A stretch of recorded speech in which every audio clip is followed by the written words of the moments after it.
reassure her. Oh, no, actually, then she stuck it like right in my hip, and I'm like, okay, we're done here. It was like my old chiropractor. He did that thing where he would twist your neck. And he would just relax, and I'd be like, okay, right now, like, just by saying don't say it. I'm not relaxing. And he could never do it. He was like, I don't know, you tense up too much. My new guy, he doesn't do shit like that. He does something else. All right, so that's up. I said up. I don't know what up means. I'm drinking tonight because if I got two people drinking, then I have to drink. It's too much. Oh, is that the rule now? Well, it's just too much. Like I'm going to want to drink. Kevin and I can't get together and not drink. It's kind of a thing. Either that or we have to listen to Larry Norman, so we're not going to do that. So and drive to the Rock Hall. Smoke the dope. Which you can't go to for another 17 years till you're off parole, right? I can go. No, you mean like go across state lines? Yeah. How old are you? Wow. I'm poking fun. I see you're poking. No, as long as We're poking. I let the appropriate people know that I'm going. Oh, okay. Oh, okay. Yeah, Okay. my friend Daryl, he's a funny guy. He goes, hey, man, you want to go to Mansfield Prison? I'm like, excuse me? He's like, that's where they filmed Shawshank, man. Of course. I'm like, I'll ask him. Yeah, okay. Oh, crap. So you're calling your PA and saying, I want to go to prison in another state. He'll be like, we can arrange that. Let's just be an interesting conversation. My old PO called me this morning. Okay, we're on the air, so we should get to business here. None of that. None of that. Come on now. We can hang out and talk about your old BO later. My BO? My BO. I probably will have it. That is a really fetching You like this? ensemble. Yeah, Thank you. that looks really good. The layers look real nice on you. I was trying to be fashionable. Right. Yeah. It came with a nice pair of shorts, too, but I didn't shave my legs, so wasn't happening. Okay, this is all online. Can you see if anybody's seeing anything? Are we on? We're not on Facebook yet. Well, what kind of bullshit is that? This says we're online. I'm not on Lose. What in the holy balls of hell is going on? Are you allowed to say that? Yeah, we can say balls. You say holy. Balls. Both. Wait a minute, babe. I think that maybe what we have here is a failure to communicate. Let's double check that because it's showing here that it is online. Just make sure real quick. You're not on Facebook. No. Not yet. I'm going to work. You know, you're not missing anything. I can't tell you how you were just so like not missing anything. Really like to, Oh, I'm in a play online. That's why I was asking. That's the only way you can see it. Porno play. It No, there we are. We're online. Okay, There why we are. can't I see it? respect for Lily. Wow. Well, you're going to get punched. There it is now. Okay. Barb Harlejewski put this. She has this really she changed it again, but she has a really pretty picture of her face. She always kind of doesn't show her face, and she put this. She had this picture up for a while. There was a really nice picture of her face. She looked really very very pretty.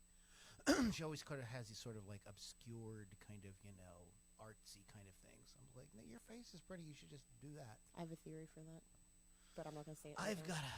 There's an app for that. Okay, I liked my own video. All right.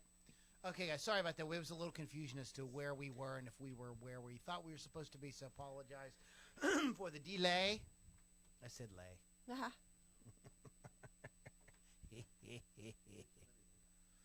I know. That's just kind of how I am. Okay, I see we have Lily. We should check our things. Check my thing.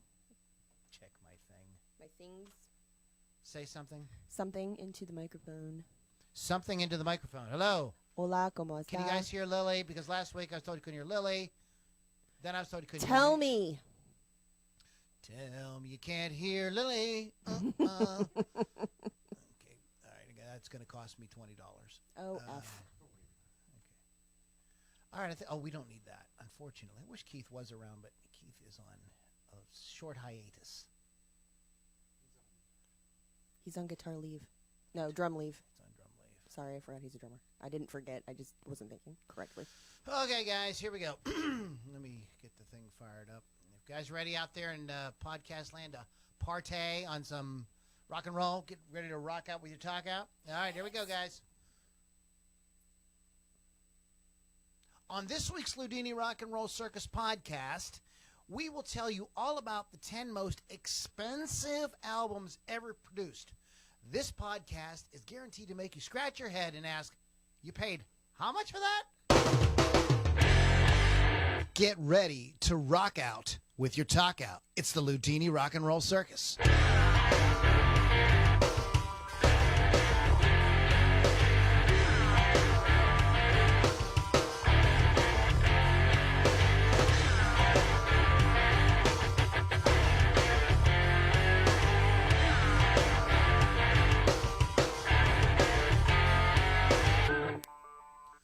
All right, everybody, boys and girls, moms and dads, children of all ages, welcome to the circus.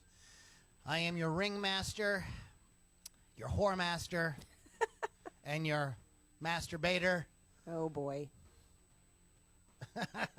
Too much, too soon. Too much, too soon. Yeah, too much too soon. TMI. Welcome back, everybody. It is another great Loudini Rock and Roll Circus podcast. I am your host, Loudini, also known as Lou Lombardi, also known as Loudini. We have a studio guest today, Pittsburgh Kevin. How you doing, everybody? So we'll be hanging out with us for a little while, and he'll be our color commentator, not our colored commentator. Wow, I knew it was coming. Not politically correct, and it's a I joke. knew it was coming. And if you have no sense of humor, turn the frickin' podcast off right now. Boom goes the dynamite. And sitting next to me in the gorgeous striped blazer and sequined tie is the lovely and talented Miss Lily V6. What's up? What is up, Lily V6? What is up? I got a massage last night. Now I'm dying. Wow. Because I am old now. Wrong kind of massage. She's dug that elbow in my hip, but I said, no, done. Oh, I thought maybe this kind of massage with your legs in stirrups. No, not that kind either. Bill Damiano's on, so he's going to go, what the F did I just walk into? Bill, okay, we got a little business to talk about before we get into the whole podcast thing. Tonight's topic, of course, we're going to be talking about these really crazy expensive records. Some are good, some flopped. Usually, most of them, I think, sucked. But with the exception of a couple. This just proves that, like, more expensive isn't more better. Did you say more better? No, I said more betterer. Oh, betterer. Oh, even better grammar. More bettererish. It's like people in Pittsburgh. They go down to Sheets's. Sheets. Sheets's. Second time today I've heard that. Sheets's has it. Oh, boy. Sheets's gas went down today. Great. Anyhow, so those of you not from Pittsburgh, you can just like erase that part of the podcast in your brain.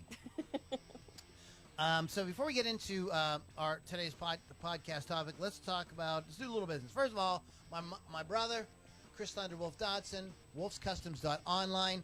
If you have a musical instrument that you're playing, you're getting photographed with, you're filming, you're doing videos, whatever, you could kind of step it up a bit if you contact wolfscustoms.online and have them do some kind of customizing to your guitar, bass, swinette, ukulele, Sitar. Sousaphone, triangle.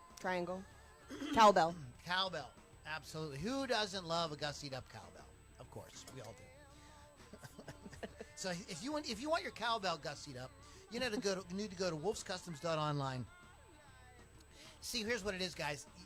Everybody's got the same boring-looking guitars, whatever. So you get with these guys, they can do hollow flash, they do like wood burning, they do all kind of really cool stuff. And now all of a sudden, it kind of takes it up a notch for you. The entertainment level, the eye-catching level of what you're doing goes way, way up when you contact wolfscustoms.online. Great folks. Love Chris Thunderwolf Dodson. Been a supporter of the Loudini Rock and Roll Circus for a long time. What else do we need to tell people about? First of all, reviews. We love reviews. But it's not like a Google review. In the podcast world, it's an iTunes review. So those of you that listen on iTunes, even if you don't listen on iTunes, just go to iTunes and pull up Loudini Rock and Roll Circus. There's a tab that says Rate Review. Click on that. Give us a 5-star. Say something nice about us, and then send us a screen cap of it, take a picture of it, whatever, and send it to Lou at LouLombardimusic.com, and you're going to get entered to win a free T-shirt at the end of April. So so make sure that you take care of that right away, because we're trying to we want to give away some free T-shirts. We want as many people out there walking around with Loudini Rock and Roll Circus T-shirts as possible. RockRageRadio.com. Thank you guys. We love Rock Rage Radio. We've been a part of the Rock Rage Radio family for a couple years now.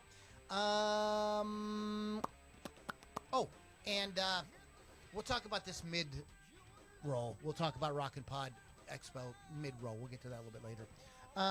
So that's the main. Did I hit everything? I think you got all the things. I'm a little allergy season here in Western Pennsylvania.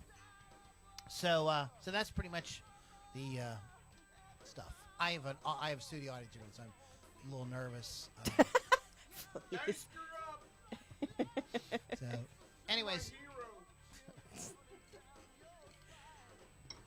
so no shows or anything, Lily? I'm going to a show on Saturday at Brandy's Basement at in Irwin. It's called Wild Street. I don't know who the opener is because they haven't announced it, but it's a $5 cover, and they are an amazing rock band, so I suggest go seeing them. Did you sacrifice like any small children or animals over Easter or anything? I will not say.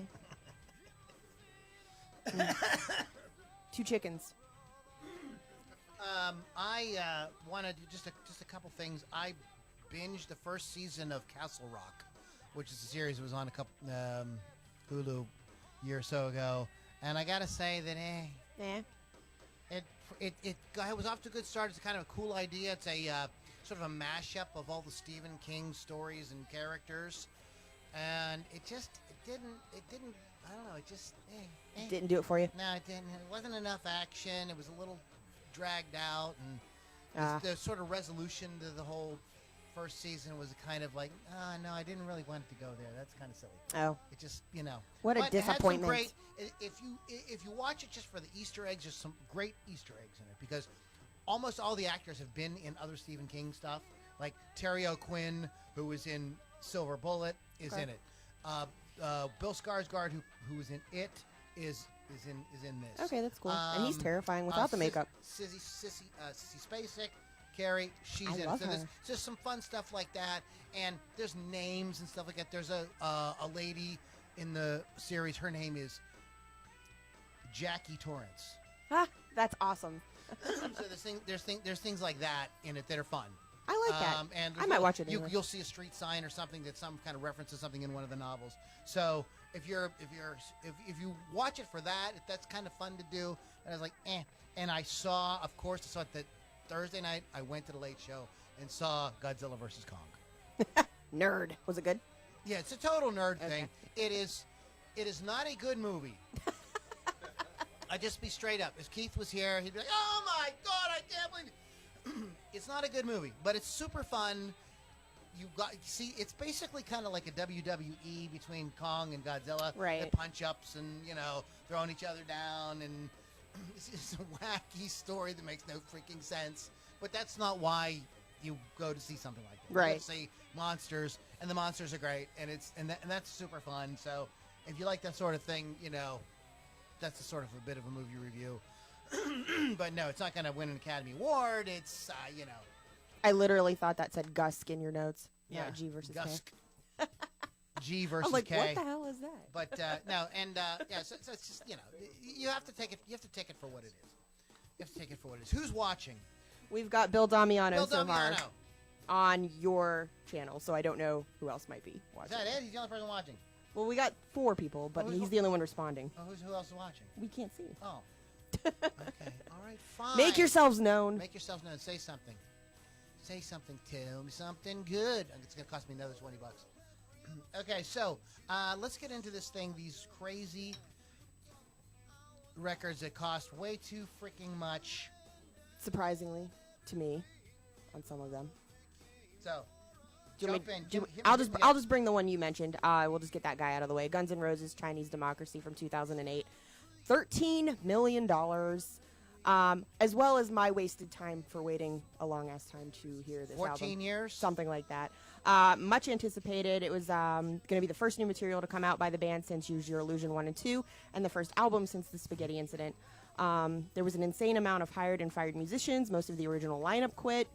The only constant band members were Axl and Dizzy. There were several producers hired and let go, and they had tons of material that was put in the trash. Some of the money went to guitarist Buckethead having chicken coops built in the studio, and gimmicks like Dr. Pepper giving away soda to every thirsty person to celebrate the arrival of this horrible album. I've not ever heard one song off of it. I only heard the leaked songs that were on the radio before the album came out, and I was just like, meh, switch. I remember somebody saying, "Oh, this is something from Chinese Democracy," but it was very forgettable, unfortunately. And you could never get Axl in the studio. People would be on the phone with him. He'd be ignoring the calls, never come in. So his salary was already paid, so what did it matter if he came in or not? But they originally planned to release it in 1999. It was delayed and completely recorded in 2000. It became the most expensive rock album ever produced at that time, and Geffen pulled their funding in 2005. And then they also missed the release date for March 2007. And then it was finally released in November 2008, like I said, with the leaked songs that we had heard. But they did debut at number 3 on the Billboard, and it was certified platinum. However, it did not meet the sales expectations in the United States for their happiness. People probably rushed out and bought to buy it because they were like, "Oh my gosh, finally!" It's like, this. I'm just going to make a comparison to this. And Kevin, you remember, I'm sure, when this album came out, when Boston released Third Stage after umpteen years, after Boston 2, Don't Look Back was the second album, and to me it was too little, too late when I heard that record. I was like, yeah, okay, Cool the Engines was kind of a okay song. Amanda was a hit, but I always thought it was like a really lame song. Like it's like it's no More Than a Feeling or Peace of Mind or any rock and roll band. It's nothing like any of those songs. It's I don't know. I just thought that it just was too little. I don't think you could do that. Like, the scene changes too much. Mm-hmm. That you get forgotten, man. I mean, so many things. Like, when that got released, do you realize new metal came and went? Yeah, it was all kind of things came and went. All kind of sounds and stuff happened and then went away. And we're still waiting on Guns N' Roses. There's no way that could be unless it was like an actual masterpiece. Unless they actually came out with Sgt. Pepper's or Dark Side of the Moon or something like that. They had actually done something like that, then it really was good.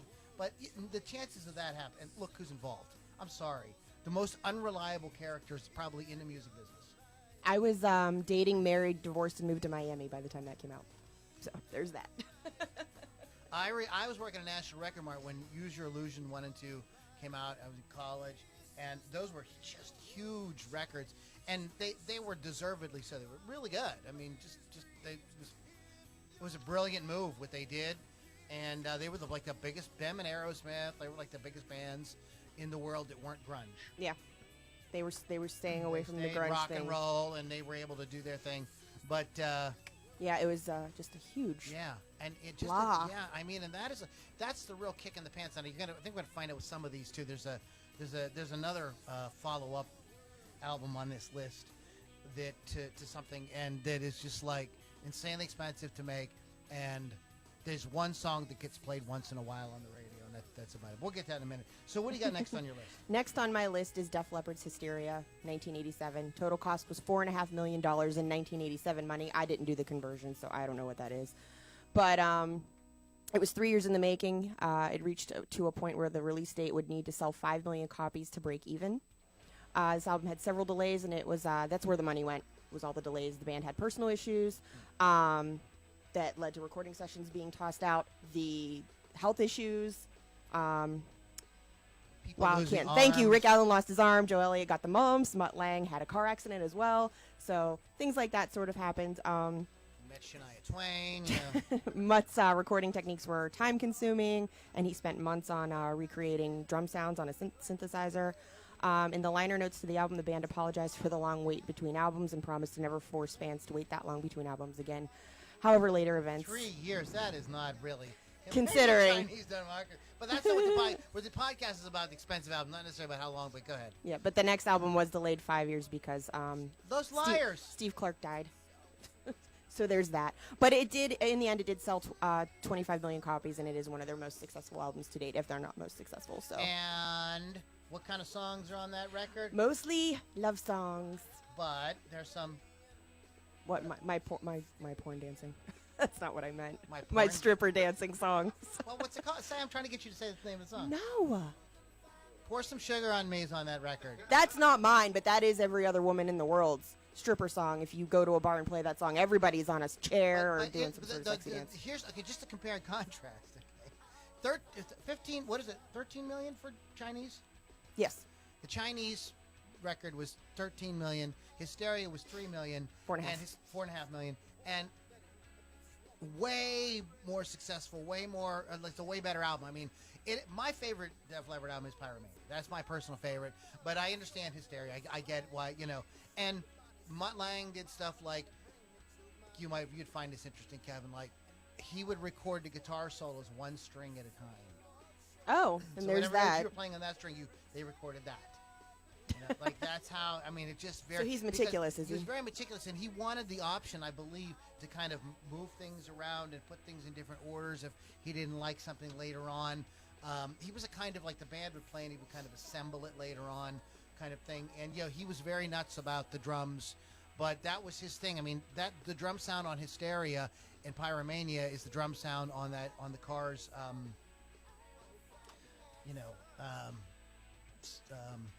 You Might Think and all those. What was the name? That was their last big record. We talked about that record. Yeah, now it's not in my head. Yeah, but he was the same.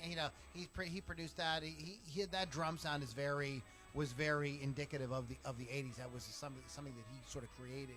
So they worked very hard on getting that as well. And at that time, it was harder to do. Today, everything's just you press a button on a computer And it's done. But It's much quicker, probably cheaper actually. Yeah, no, it's very cheap. Yeah. So there's no reason for an album to cost that kind of money. There just isn't. I have a studio. I can tell you, there's no. I mean, even guys who are, big time producers will tell you that's just really no. That's just silly. Outrageous. Outrageous. And I do love Hysteria. That's probably my favorite one, but I am also a girl, so there's that. No, it's okay. That's a good record. I get it. It was a big pop success for them, and but at least for they got some bang for the buck. Yes, they actually that it made sense in the end, so everything was fine. It's like one of those movies that's umpteen $1 million to make, but then you go, holy crap, like Titanic or whatever, Right. ends up becoming really Huge. big. That's like, okay, well the end justifies the means there, but not on some of these. So what do you got next? Next on my list is Korn Untouchables in 2002. Total cost was $4 million. They wanted to make an amazing sounding rock album that could never be made again. They spent 2 years making the album, 5 months solely on the vocals, and a month working on the drum sound before any of it was even recorded. There were days when Jonathan Davis would come into the studio and he would sing a note. They said he didn't sound right and send him home for the day. And that was it. You're done today. This is wrong, so come back another day. This was the first album recorded in high def 96K, which included high-end equipment and brand new technology. So there's where that money went.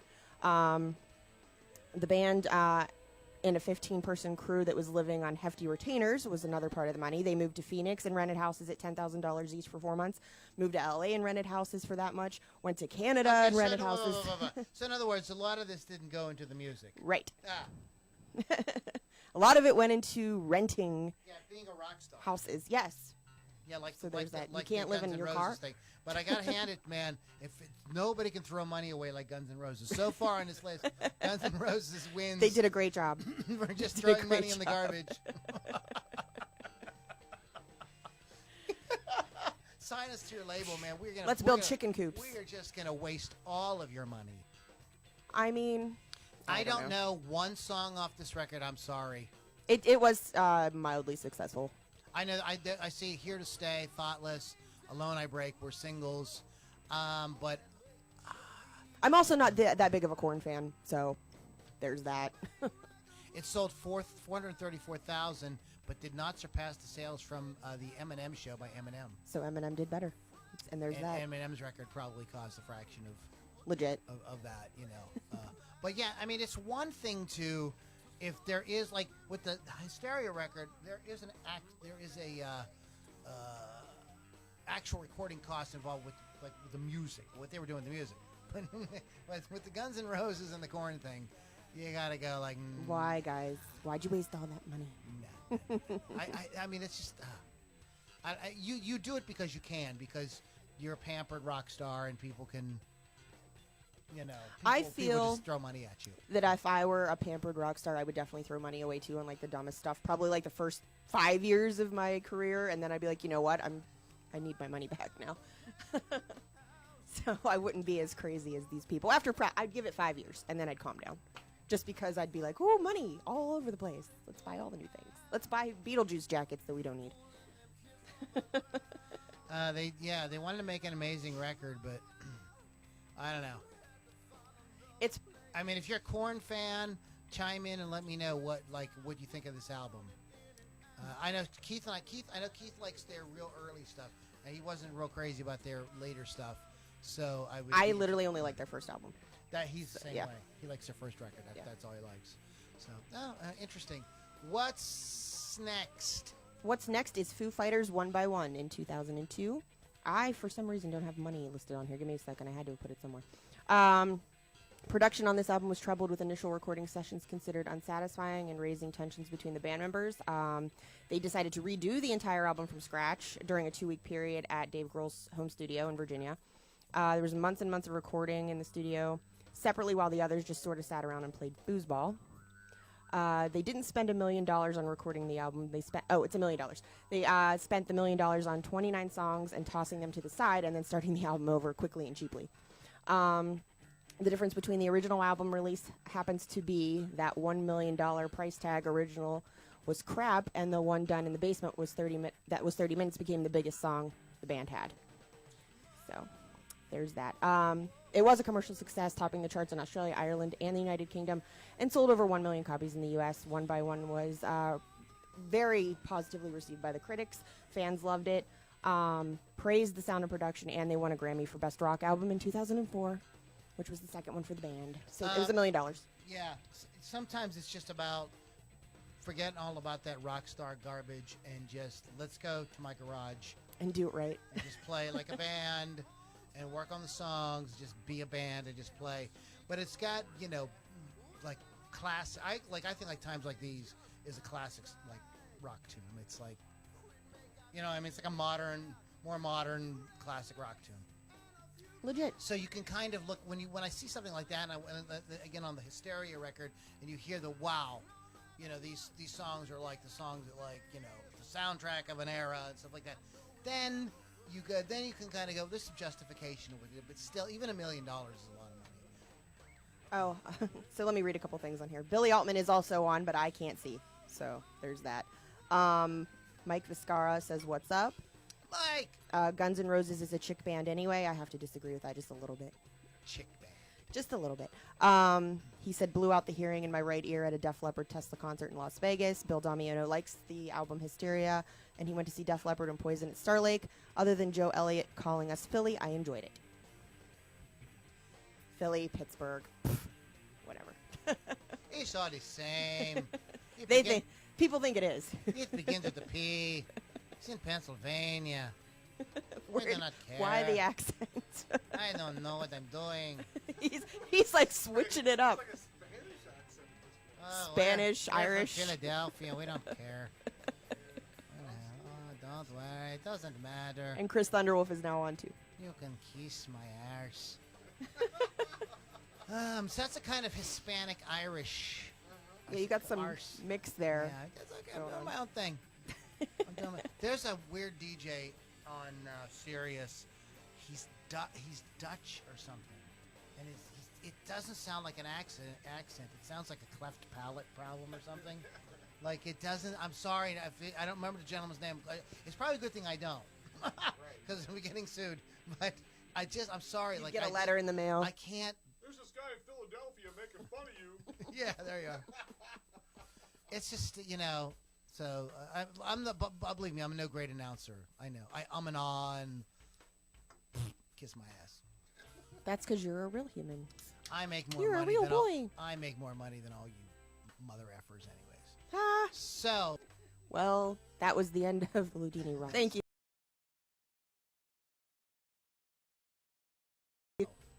the original Foo Fighters is one guy. Yes. Maybe they should have just done that. Made the album for about $300.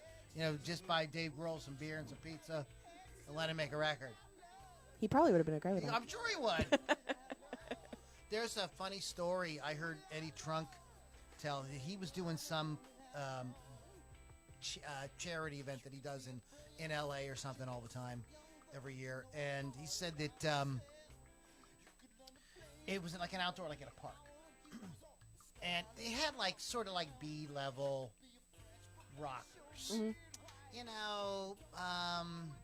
Bands like Every Mother's Nightmare and the Bullet Boys. And yes. That's a super, you know what I mean? There was no Motley Crue or Right. Van Halen or anything like that. That's okay. And it was I a still kind would of have gone. the attendance was kind of lukewarm. The response kind of lukewarm. And he was standing back there by the mixer, and he says he sees this guy carrying a couple of grocery bags, long hair, and a I ball think I know cap this story, on. but yeah, go ahead. And he realizes it's Dave Grohl. And he's like, Dave, how you doing, man? And stuff like that. And he's like, Eddie, what is this? And he told him what it was. He says, man, I got some milk and stuff for my kids. I got to take kids home. I'll come back. He says, can you, Dave, mind if I sit in and play a little bit? And he didn't ask for any money or anything. He had no ego. He just got up and played with whoever was playing and sat around, hung out all afternoon and played with a bunch of bands. That's because he's the nice guy of That's rock. the kind of guy Dave Grohl is. So anyway, I don't know why I shared that story. I just think it's a cool story about Dave It's a Grohl. great story. I love that story about Who him. do we have next on the list? Metallica, the Black Album, 1991. Total cost was $1 million and 3 marriages. So the story goes, the time recording the album was not fun. There were several fallings out, both with the band, then the producer Bob Rock, who felt that Hetfield could write better lyrics and found his experience with recording with them disappointing.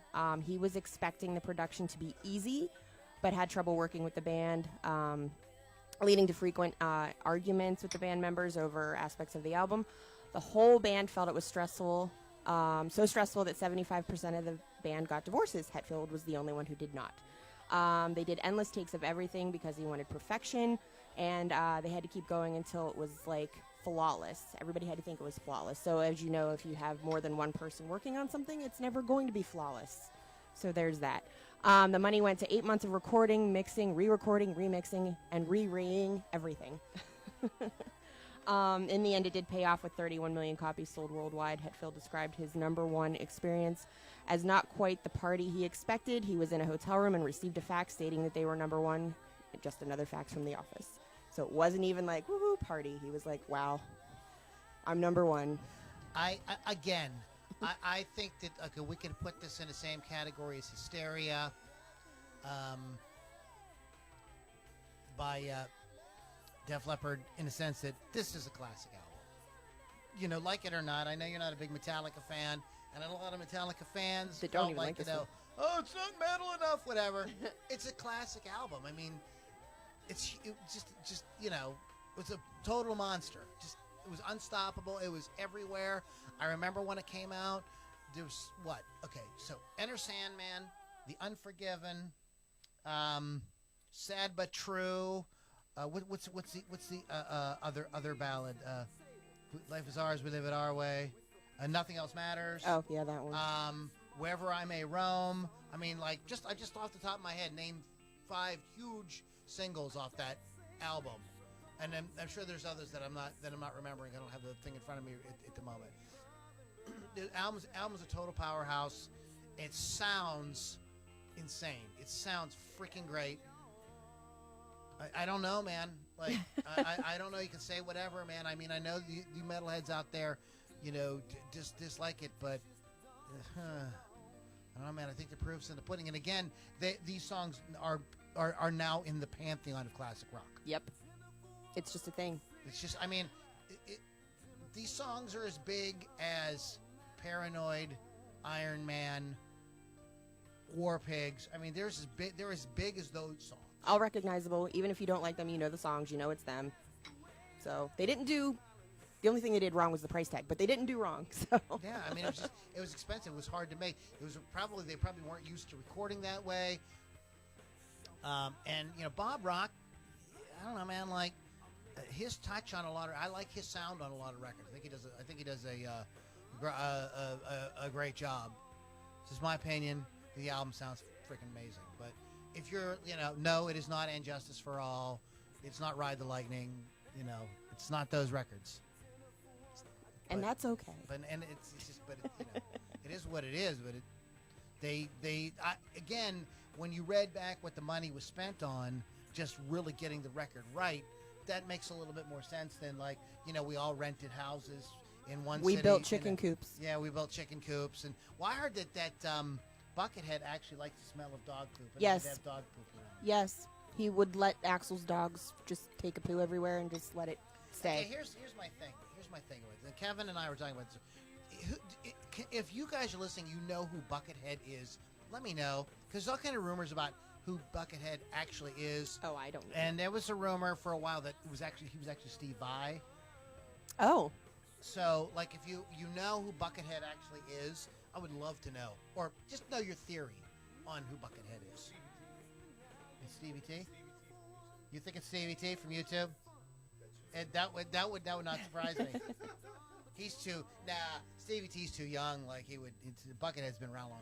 Buckethead's been around since the '80s. Anyway, so what do we got next? next is the Beach Boys / Brian Wilson's Smile. Smile. Before I say the cost, let me read into this a little more. The recording process began with a mission statement by Brian Wilson made to dinner guests in October in 1966. I'm writing a teenage symphony to God. That was a direct quote. It was the 5th studio album by American There's no band. like big expectations there. Right. Not at all. It did release September 28, 2004. It features all new recordings of music that he had originally created for Smile, an unfinished album by the Beach Boys that he abandoned in 1967.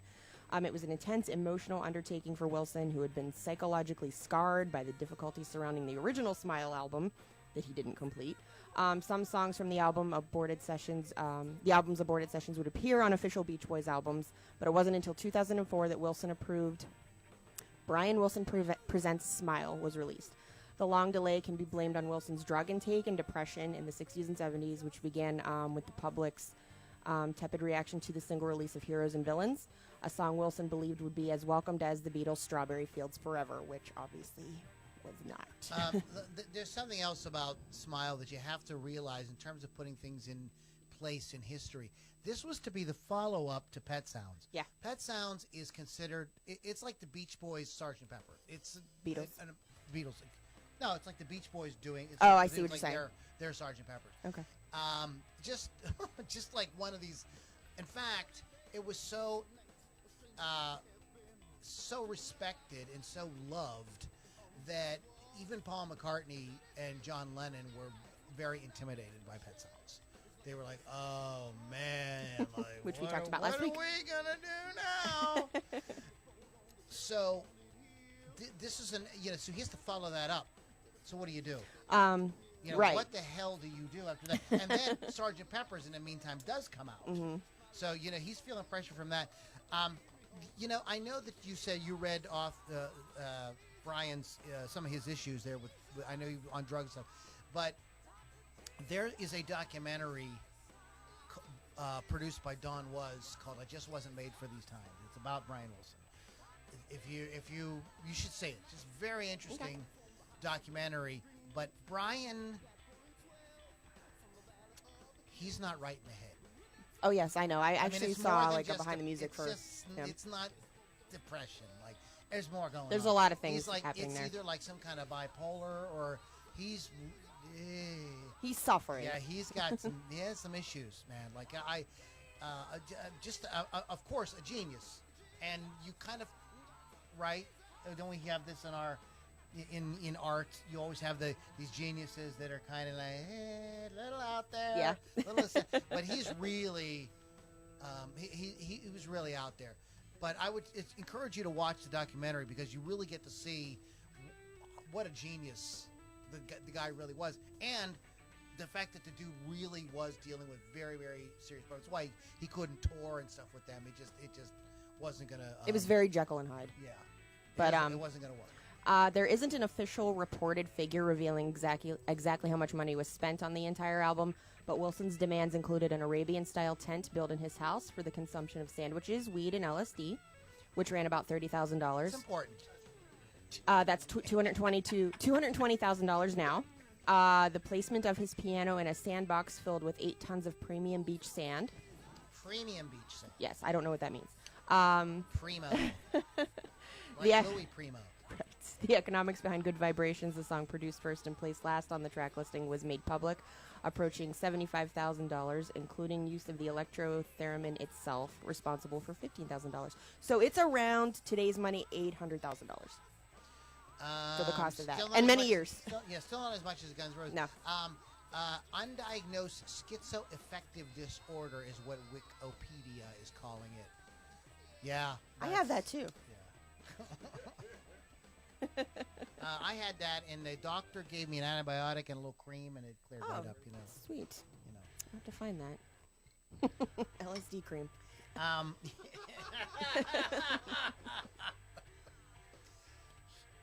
Did you? If either one of you guys ever seen the movie Walk Hard? Yes, I don't like it. I But love yes. that movie. But this is parodied in that movie about in the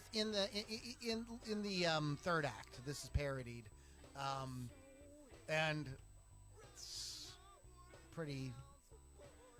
I think they pretty much nailed it.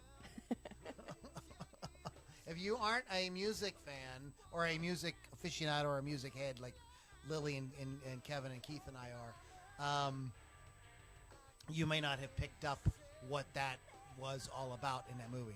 It was they were definitely doing a sort of a take on the Smile period of Brian Wilson there with Dewey Cox.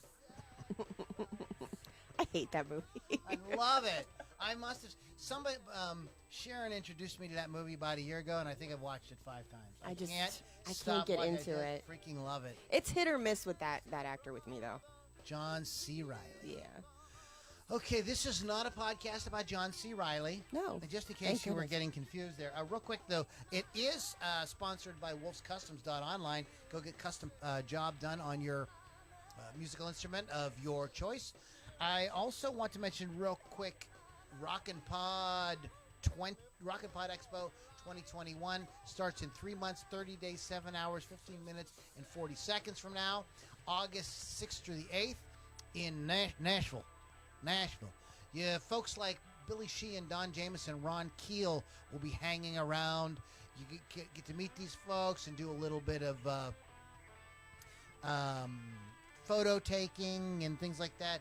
This is an expo for rock podcasters. So, Bill Damiano, you should get your butt down there, buddy, and it would be a good place for you to go. The Loudini Rock and Roll Circus will be representing there as well. So we'll be hanging around and doing meet and greets, and you'll get to meet myself. And Lily, you have to get your ass down there. You got to come. You keep saying that. You should come. You'll have a good time. It's totally up your alley. It's I really can fun. see that it it's is. a lot of, and it's also it's a lot of fun. What they're doing this time is they're going to have it spread out into some of the clubs in Nashville. So there's going to be bands playing. A lot of these guys get together and form like mini super groups and get up and perform each other's songs and things like that. It's just super fun. The band Roxy Blue is going to be there again. Those guys were so cool.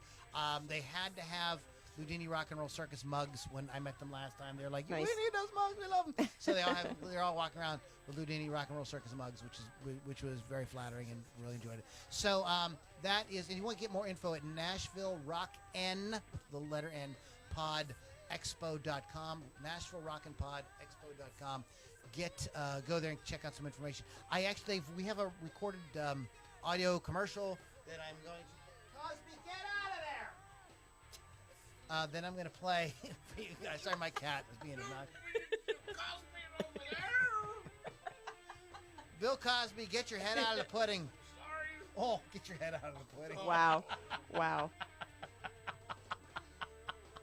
See, this is why I stopped drinking on the podcast. But Lily and Kevin made me drink. We made you. We They forced did. you to drink. They did. How old are you? You're an adult. That's right. I'm 4-year-old. I just 4-year-old. My name Louie. I'm 4-year-old. So, okay, what's next?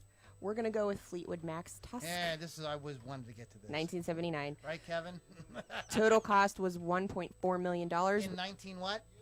1979, equivalent to 3.52 million today. Fleetwood Mac's 1979 LP Tusk took over the most expensive rock album ever made designation by the media at the time. Previously, it was Queen's A Night at the Opera. We'll be talking about it in a minute. Lindsey Buckingham was adamant about creating an album that sounded nothing like Rumors, and he did by the influence, you can tell by the influence of post-punk in the sound, so it is a little different. 23 million copies of the group's previous album, Rumors, would eventually be sold, yet Warner Brothers denied band manager Mick Fleetwood his request for the group to buy his own studio with a company advance. So instead, $1.4 million went to custom fitting Studio D at the Village Recorder in L.A. In the book 33 and a Third, it is said that on the very first night of recording, the whole group celebrated Mick's new purchase of a $70,000 sports car with cocaine. Before It's the 70s. Before he received a phone call saying that the uninsured car was broadsided and demolished while being towed to his home. When the session ended at 6 a.m. that night, the early morning officially ended without any actual audio put on tape. The 20-song double album Tusk would sell for 4 million records, or 20 song. sell 4 million records, thereby making it a profitable failure to the label. The number of copies Rumors sold compared to Tusk's is the all-time biggest decrease by any recording artist from one major label album to the next.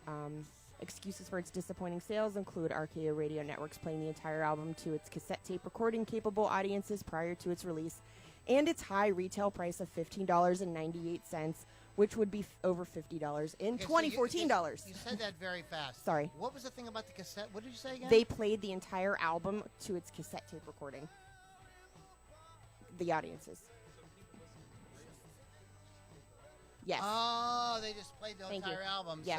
So people just hit Because the cassette was $15.98. And you, instead of buying it, you could just record it. Okay, I missed what you Sorry, said. Okay, I said it fast. I know you and I both talk fast. We're gonna I something know. we gotta work on a little bit. But I know we both do it. Which would be $50 in 2014 for that. We're game. just so excited. I know, I can't help myself. We're so excited. Other than the song Tusk, I don't know any other songs on it. Is there another song on it that was big? Was Sarah on that? I don't know. Let me pull up It's not an the album I track listen list. to. I just know that. If there was Tusk album, let's take a look. Let's look at the track listing and see what we have. He insisted on it being like Yeah, a double Sarah is on it. LP too. Sarah is on it. That's a great song. It's a great song. So there's really That's probably the best song on the album. The song Tusk is a cool song with all the all the sound effects and everything but like 2 that. out of 20 songs Yeah. for $1.4 million. No. This is where ego gets completely out of freaking control because they were the biggest band in the world. And don't get me wrong, right, Kevin? We loved Rumors. Everybody loved Rumors. I know. Our generation, that was like one of like the most important albums of all time. I don't know. Did we ever do a thing on Rumors? We might want to do that I at some have to point. check because I feel like we did, but we It might seems not. like Have. we We might have should talked about it. We should if we haven't. It's. I mean, come on. It's, and I mean, it was really the record where they kind of like, and for a band like Fleetwood Mac that like went through so many iterations, starting with what's his name? I don't know Help what me he's out. doing. Peter Green. Peter Green. Pizza. And just Pizza Pan. everything that they went through to kind of finally come to this thing with bringing in Buckingham Nicks and marrying these two things together, and then all the personal stuff that they went through that fueled, right? Like all the songwriting and everything. Just it was just like it was like a moment in time. It was like the Beatles. It was like it was like Dark Side of the Moon. It was like the Black Album by Metallica. It was like a moment in time that this record came together and was just magic and just awesome. And that is so. It's like we talked about Brian Wilson dealing with trying to follow up Pet Sounds. It's what the pressure has to be immense.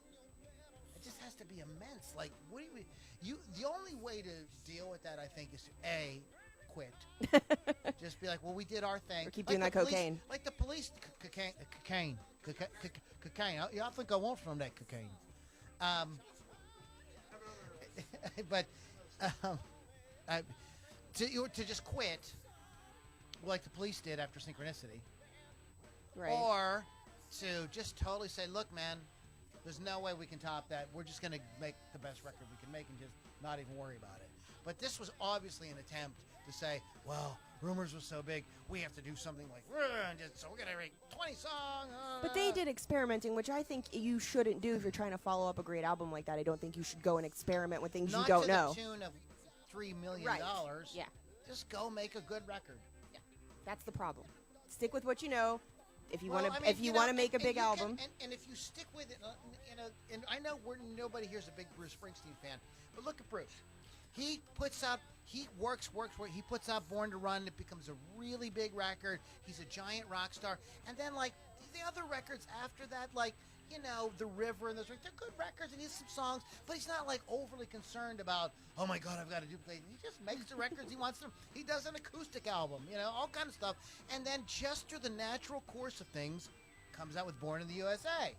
And it doesn't feel like he was trying to do something. This is just the music I'm making right now. And it resonated. So sometimes just chill. Just make the music you make and relax. Well, look at AC/DC. They've been making the same album for 50 freaking years. but they make it work. They do. They sound. I'm not saying that, but I'm just saying that. Well, you know, just do what you do. Chill out. What do you got? I need to talk about this one. It's not rock, but I do need to talk about it. It's Michael Jackson's Invincible from 2001. The total cost was estimated at $30 million.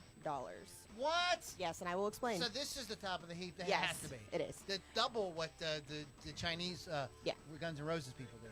The album features appearances from Carlos Santana, Notorious B.I.G. It incorporates R&B, pop, and soul.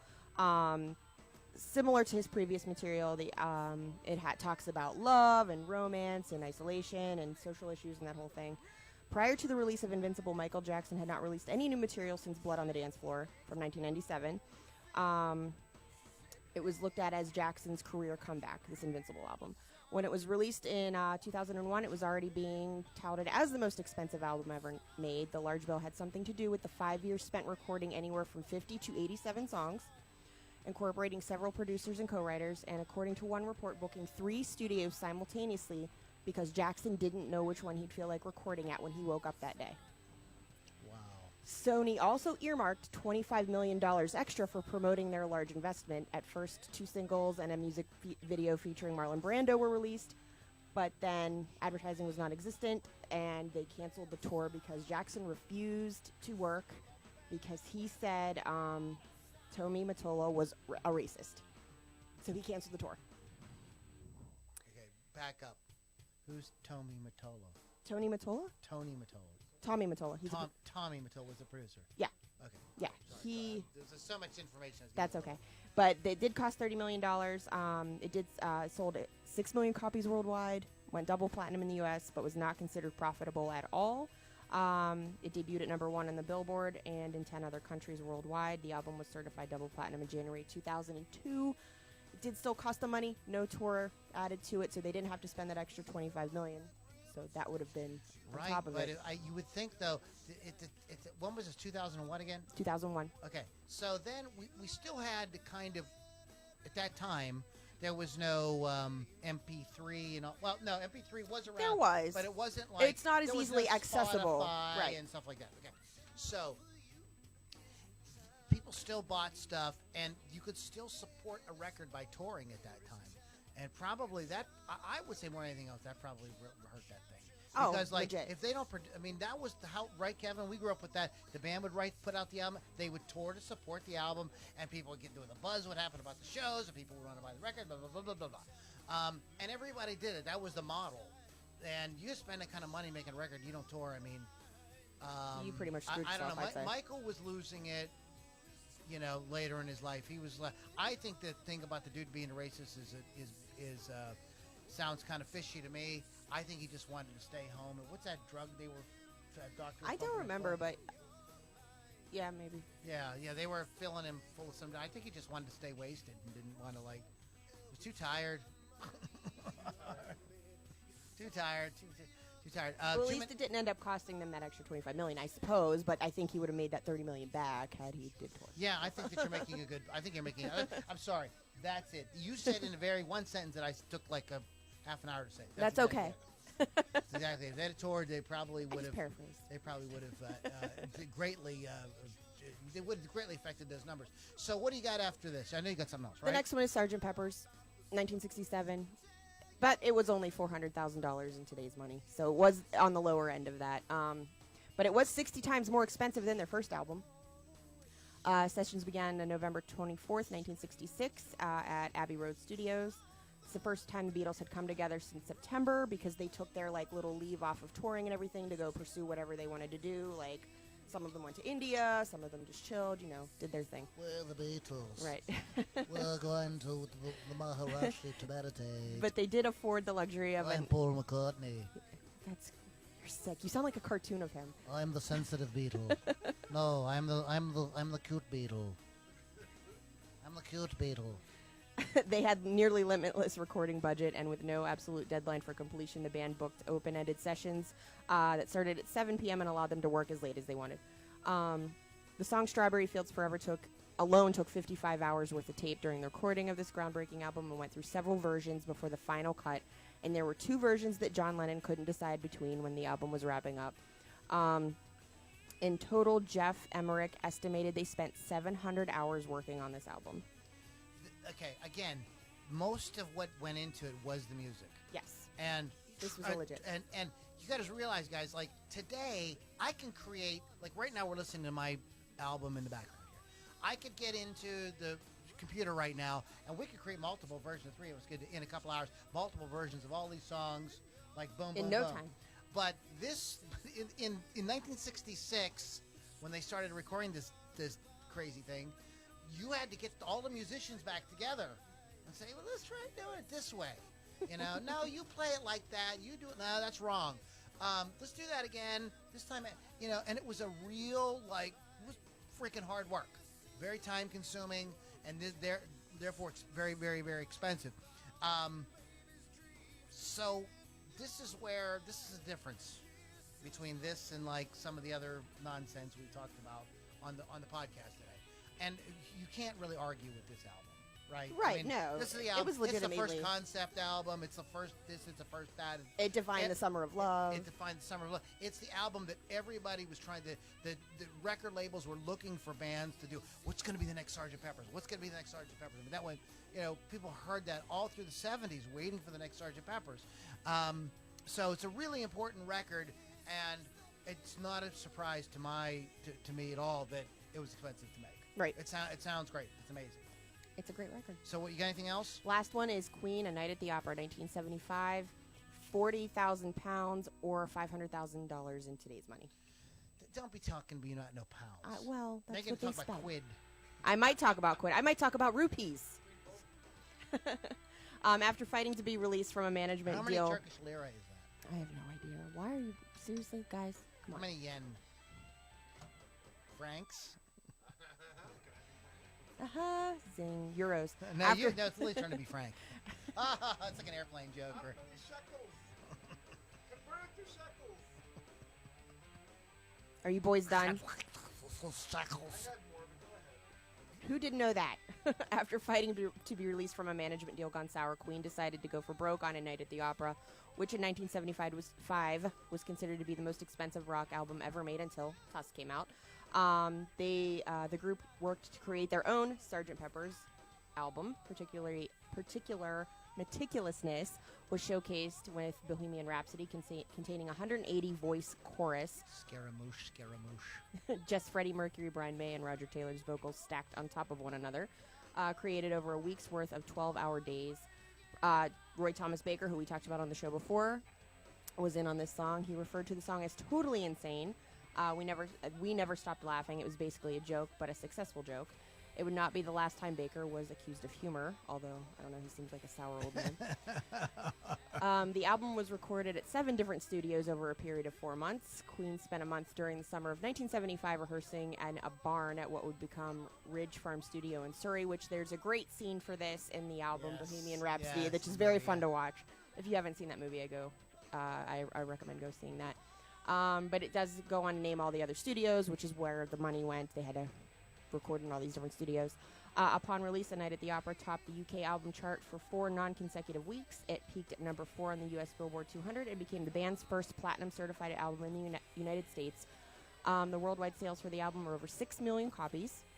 It also produced the band's most successful single in the UK with Bohemian Rhapsody, which became the first UK number 1. Despite being twice as long as the average length of singles during the 1970s, the song became immensely popular worldwide, as well as being reincarnated with the movie Wayne's World. Yeah. So there's that. Yeah, it got back on the charts. Yep. When the Wayne's World came out, one of the funnest movie going experiences I ever had was seeing Wayne's World in a theater with a bunch of drunk college kids. Oh, I saw it with my parents. And it was like everybody was clapping along and singing along and laughing out loud, and it was a good time. It also features the song "You're My Best Friend," Which I love. which is the first Queen single to be written by John Deacon. Yes, I did. He know wrote that. about his wife. He was learning to play the piano. He played on the Wurlitzer electric piano. Freddie Mercury hated the Wurlitzer electric piano. He thought it sounded terrible. Terrible! It's a horrible instrument, he said. It's horrible. Did he say it like that? He said it's horrible. I kind of feel like he was more soft-spoken than that. But in any case, He told his cats that. so yeah, no. Night at the Opera, Bohemian Rhapsody. And there it The is. scene in the movie where with the Mike Myers got in like the whole that's And fun. Can you I know. tell you, I didn't even know that was him until I saw the credits. Well, wait a minute. What's interesting though is because Mike Myers is in Wayne's World, Yes. and there's that's that why whole it's funny. there's that whole crossover thing, and people gave them shit about that, and I was like, no, it was perfect. That's great. It was totally for the fans. Yeah. Like, it was one of those moments. It was like, if you love that song and you totally you saw Mike Myers, you're like, ah ha ha ha ha ha. Would have just made it better if they could have got Dana Garvey too. somewhere in the movie. Just have him walk by. Have him outside cleaning the window or something. Eating the licorice. Yeah, that was great. And I didn't even know that was Mike Myers until the very end of the movie when I saw the credits. I'm like, are you fucking kidding me? Dude, if you're gonna hurl, I say hurl. But If hurl she and comes miss. back, she's yours, dude. Wow. So this was a fun podcast. They're all fun, right, Lily? Every one of them are fun. They're all fun. They're all fun and chipper. Let's give a couple of shout-outs to some birthdays. This is not on This Day in Music, but it is Warren Haynes' birthday. Yes, it is. Merle Haggard. Merle Haggard. I love his name. It's a great name, but happy birthday to Merle Haggard. There's some other famous people here. Hold on. I'm working on it. Frank Black, born Charles Michael Kittredge Thompson, American alternative rock band The Pixies. You know who Frank Black is. Said the reason he started playing guitar and writing songs is because of Larry Norman. Larry Norman, that's right. On this day in 1974, California Jam 1 Festival took place in Ontario, featuring the Eagles, Black Sabbath, Deep Purple, Earth, Wind and Fire, ELP, Black Alcohol, and Seals and Crofts. Summer Breeze. On this day in 1979, Rod Stewart married George Hamilton's ex-wife, Alana Hamilton, in Beverly Hills, California. The couple had a daughter, Kimberly, and a son, Sean. They divorced in 1984, of course. Gilbert O'Sullivan, this day in 1985, won a lawsuit against his manager, Gordon Mills, for unpaid royalties. What song did Gilbert O'Sullivan do? Alone Again, Naturally. Guys are old. Yep. He said yep.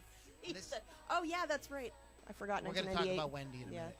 My girl. On this day in 1987, Roger Waters, who lives over in Cranberry, issued a statement that Roger believed himself to be the creative driving force behind Pink Floyd. Therefore, he would contest the use of the name by anyone else and any former band members of Pink Floyd.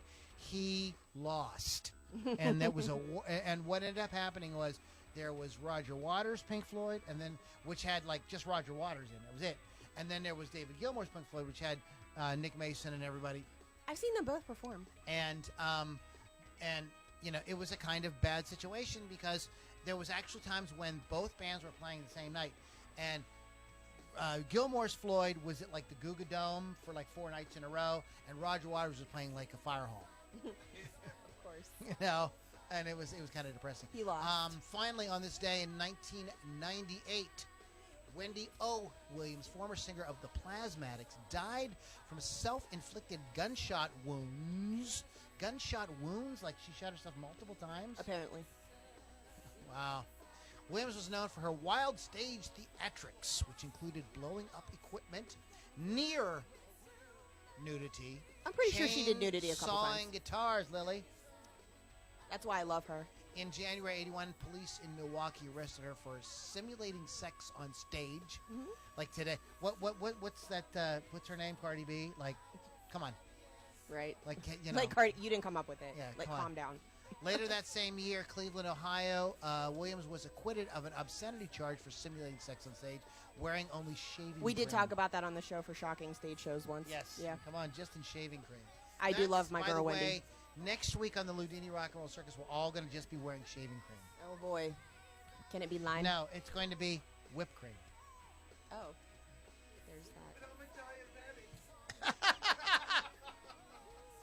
Kevin said he's a diabetic. He'll have to kind of just forget it.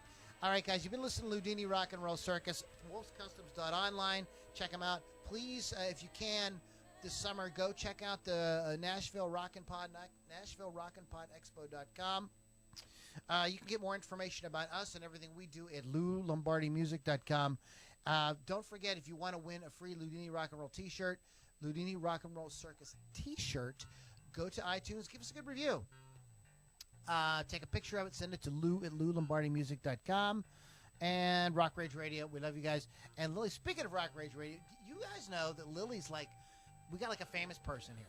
Lily V6 is a jock on Rock Rage Radio. Tell them about what you do on Rock Rage. I have my own show. It's called Hot Licks with Lily Six. Thursdays at 6 p.m. Eastern, only on Rock Rage Radio. You can go to rockrageradio.com or download the free app to your phone. I have interviewed Plush, the all-girl new rock band, so you will hear their interview this Thursday. So tune in. Awesome.